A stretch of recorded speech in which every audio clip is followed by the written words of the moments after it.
Hello, I'm Chris Callahan, also known as Mr. C, and today we're going to talk about back rank checkmates.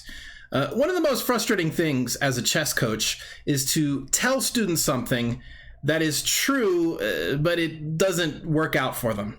What I mean is that chess coaches often teach their students little rules. Always do this, never do that, so on and so forth. But chess is really too complicated for words like never or ever. If you can squeeze out something with the word usually, then that should be good enough. Whatever advice you give to somebody, there will eventually be a moment where it's not the thing they should do. Take, for example, castling. We tell our students that they should castle, and it's true, you should castle, but it doesn't mean that castling is a good idea in every possible chess position forever, and it doesn't mean that nothing bad will ever happen to your king if you castle. The reason that we castle in the first place is because the pawns do a good job protecting the king. But there's one small problem. In order to protect something well, you need to be close to it. And right after you castle here, these pawns couldn't be any closer. Now that may not seem like a big deal, but if all of the pieces on the back rank wander off, it's totally empty like this, any queen or rook landing on the back row is instantly checkmate. And the pawns that are supposed to be protecting the king are actually the reason that he can't save himself. If these weren't here, he could go to one of those squares and be perfectly fine, right? This is called a back rank checkmate. You see the horizontal lines here on a chessboard are called ranks, and the one at the back is the back rank. And if you do a checkmate there, it's a back rank checkmate. Now, this doesn't mean you shouldn't castle. Please keep castling. Castling is good. Just be aware of this one little problem that can pop up sometimes. Whenever you have this formation with a castled king behind three pawns that haven't moved, there is one little trick that you have to look out for. One thing chess players will do to try to make this problem a little bit easier to deal with is they will move up one pawn, one square, to give their king a little hiding place if there's any trouble on the back rank. It's true that you shouldn't move too many pawns in front of your castled king, but one pawn, one square usually isn't such a big deal by itself. So let's practice a bit. In this position, you're playing white, and your job is to find the best move. I'll give you a moment to think. Pause your videos if you like.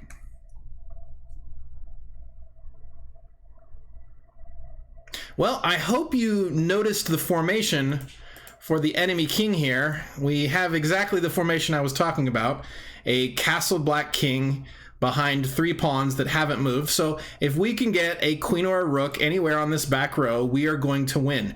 You may have wanted to play queen d8, but that unfortunately is not a good move. The bishop can cover that square. A much better move is to play queen to a8. Right? That's a free square. And it's not quite checkmate right away. You see this sometimes with back rank checkmates. Black can block with the queen, but you just take that. They can block with the bishop, but you just take that. Eventually, it's going to be a back rank checkmate. Okay, here we go again. Same thing. You are playing white, and your job is to find the best move. I'll give you a moment to think. Pause your videos if you like.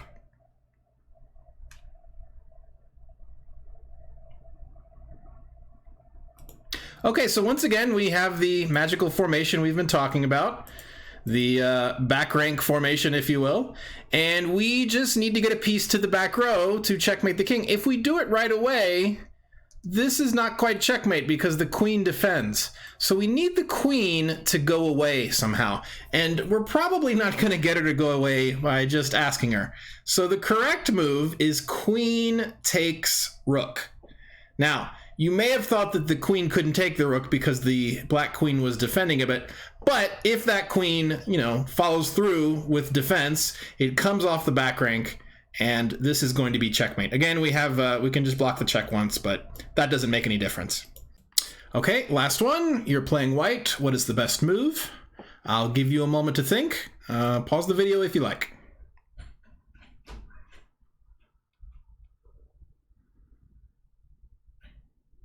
So we have a defensive puzzle here.